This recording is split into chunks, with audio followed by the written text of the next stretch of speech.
香港戲院商會喺4月24號公佈，全港戲院日將於5月10號舉行。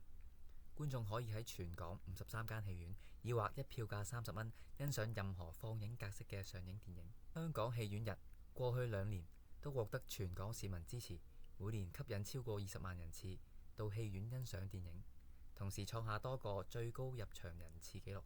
全港戲院日2025活動係由電影發展基金及文創產業發展處資助，亦係香港流行文化節2025嘅響應節目之一。小弟站喺商業戰略嘅角度分析，全港戲院日嘅操作，簡單嚟講就係業界統一大減價，以優惠價谷業績，即係減價促銷戰略。首先，呢個做法如果唔係有政府資助，一般業界或者個別企業根本難以仿效。其二，減價促銷長遠嚟講係好難維持，亦會容易製造價格戰，要係資本雄厚嘅企業先有勝算。其三，站在創業角度，尤其係電影業呢類咁重視創意嘅產業，應該多啲放焦點去創造嶄新嘅用戶體驗俾客戶，令客戶有突破性嘅新體驗。